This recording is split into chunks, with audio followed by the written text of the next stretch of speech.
Answer VDP উন্নয়ন ব্যাংকের ব্যবস্থাপনা পরিচালক মীর মোফাজ্জল হোসেনের বিরুদ্ধে পদোন্নতি, বাণিজ্য অনিয়ম এবং আর্থিক লেনদেনের মাধ্যমে অযোগ্যদের পদোন্নতি দেওয়ার অভিযোগ উঠেছে। তদন্তে প্রাথমিকভাবে সত্যতা পাওয়ার পরও এখন পর্যন্ত ব্যবস্থাপনা পরিচালক তার পদে বহাল রয়েছেন।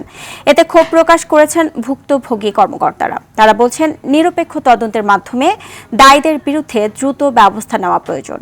আরও জানাচ্ছেন আব্দুর রহিম। 22 অক্টোবর 2024 তারিখে আনসার ভিডিপি উন্নয়ন ব্যাংকে ব্যবস্থাপনা পরিচালক হিসেবে যোগদান করেন মীর মোফাজ্জল হোসেন। তবে যোগদানের পরেই বদলি, বাণিজ্য অযোগ্য কর্মকর্তাদের পদোন্নতি দেওয়া শুরু করেন তিনি।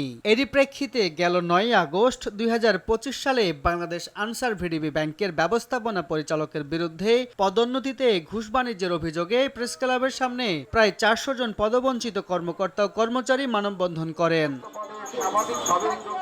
এরপর মানববন্ধন করা কর্মকর্তাদের পদোন্নতির প্রলোভন দেখিয়ে আন্দোলনকারীদের তালিকা তৈরি করেন আনসার ভিডিপি উন্নয়ন ব্যাংকের ব্যবস্থাপনা পরিচালক। এরপর তাদের বিভিন্ন জেলায় বদলি করেন প্রতিষ্ঠানটির এমডি। কর্তৃপক্ষ আমাদেরকে বিভিন্নভাবে হয়রানি করতেছে, দূর জায়গায় অনেক দূরে বদলি করতেছে।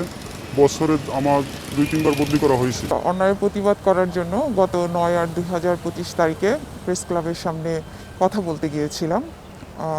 এই জন্য আমাদেরকে অনেক দূর দূরান্তে বদলি করা হয়েছে।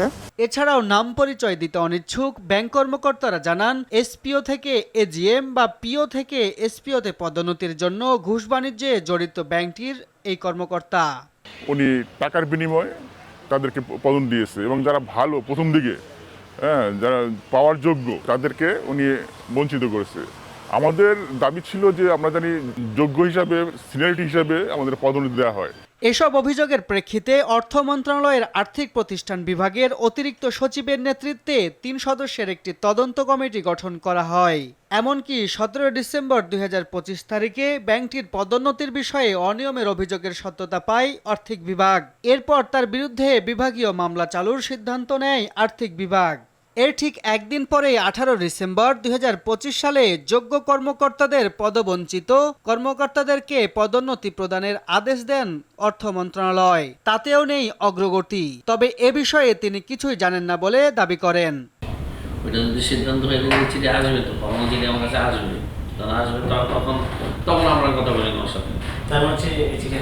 না, আর যদি এরকম সিদ্ধান্ত হয়ে থাকে যদি আসবে,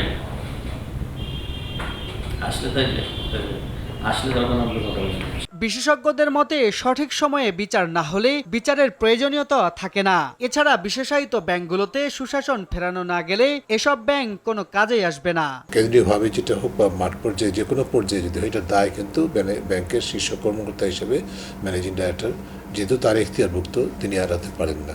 কাজে এখানে যথাযথ তদন্ত সাপেক্ষে তাকে জবাবদিহিতার আওতায় আনতে হবে এবং যারা পদোন্নতিতে বঞ্চিত হয়েছে তাদের এটা যে বঞ্চিত হলো সেটার প্রতিকারও ব্যাংকের কর্তৃপক্ষের করাটা আমি মনে করি যৌক্তিক। বাংলাদেশ আনসার ভিডিপি উন্নয়ন ব্যাংকের সর্বমোট শাখা রয়েছে প্রায় 250টি, আর কর্মকর্তা কর্মচারীর সংখ্যা প্রায় 800। তবে অভিযোগ রয়েছে বিভিন্ন পদে পদোন্নতির জন্য যোগ্য প্রার্থী থাকার পরেও পদোন্নতি প্রদান না করে পদশূন্য রেখেছেন ব্যবস্থাপনা পরিচালক মীর মোফাজ্জল হোসেন।